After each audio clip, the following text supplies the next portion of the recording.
Hello, नमस्कार. श्री स्वामी समर्थ सर्वांना. तर स्वागत आहे तुमचं माझ्या आजच्या नवीन व्लॉगमध्ये. तर आज मी तुमच्याशी शेअर करणार आहे की गुरुपौर्णिमा कशी साजरी करायची आहे. आषाढ महिन्यातील शुक्ल पौर्णिमेला गुरुपौर्णिमा किंवा व्यास पौर्णिमा साजरी केली जाते. या दिवशी गुरुपूजन करून त्यांचे आशीर्वाद घेतले जातात.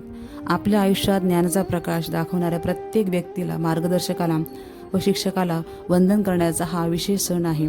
आपल्या आयुष्यातील आपला पहिला गुरु आपले आई वडील असतात आणि त्यानंतर शाळेत शिकवणारे शिक्षक हे आपले दुसरे गुरु असतात. तर माझ्या आयुष्यातील माझा तिसरा गुरु म्हणजे माझे स्वामी आहेत. कधी कधी आपण विचार करतो आपल्या आयुष्यात चांगल्या गोष्टी कधी घडतील. योग्य वेळ आली की गुरु स्वतःहून मार्ग दाखवतात. म्हणून आपल्या आयुष्यात एक तरी गुरु असावा. गुरुपौर्णिमा हा गुरुमाऊलींची सेवा करण्यासाठी अत्यंत पवित्र आणि विशेष दिवस मानला जातो. या दिवशी स्वामी समर्थांची कृपा प्राप्त करण्यासाठी तुम्ही काय काय सेवा करायचे आहेत ते मी तुम्हाला आता सांगणार आहे. तारक मंत्राचे 11 वेळा पठण करायचे आहे. श्री स्वामी समर्थ या षडाक्षरी मंत्राचा किमान 11 माळीत जप करा. गुरुपौर्णिमेच्या दिवशी श्री स्वामी चरित्र सारामृत ग्रंथाचे 1 ते 21 अध्याय एकाच बैठकीत बसून संपूर्ण पारायण करायचे. स्वामी समर्थ स्तोत्र किंवा स्तवनाचे पठणही तुम्ही करू शकता.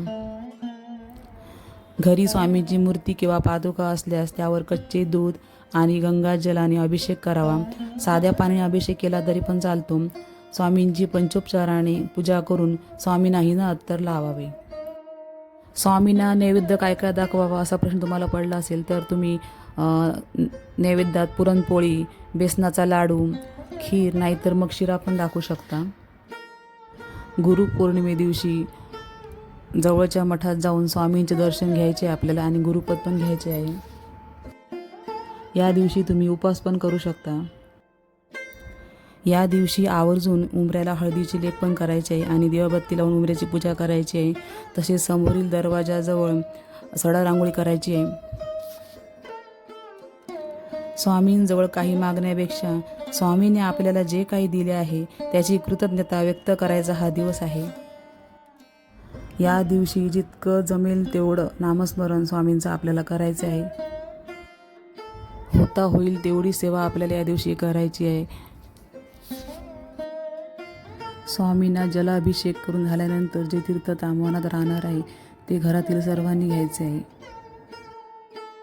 दरवेळी केंद्रात आरती झाल्यानंतर अशी प्रार्थना घेतली जाते. गुरुर् ब्रह्मा गुरुर् विष्णू गुरुर्देव महेश्वरा गुरु साक्षात परब्रह्म तस्मै श्री गुरुवे नमः.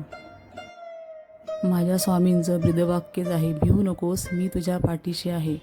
असं वाक्य जर कुठे ऐकलं ना आणि कुठे बघितलं ना तरी खूप मोठा आधार वाटतो. मग आपल्यासोबत कोणी असो अगर नसो, आपले स्वामी आपल्या पाठीशी उभे आहेत ना, बस अजून काय पाहिजे आपल्याला. जिथे सगळं असमर्थ तिथे फक्त स्वामी समर्थ. अशक्य ही शक्य करतील स्वामी. हा धूप फक्त आमच्या गावाजवळच भेटतो, इथे नाही भेटत. येते मी भरपूर घेऊन येते कारण प्रत्येक वेळी जाऊन आणणं शक्य होत नाही ना एवढ्या लांबून. मी जास्त आणते वेळी. गुरुपौर्णिमा जवळ आली होती म्हणून चला म्हटलं आता जरा देवाजवळचा बॉक्स साफ करून घेऊन स्वामींची वस्त्रे कपडे सगळं स्वच्छ करून घ्यायचं आहे मला.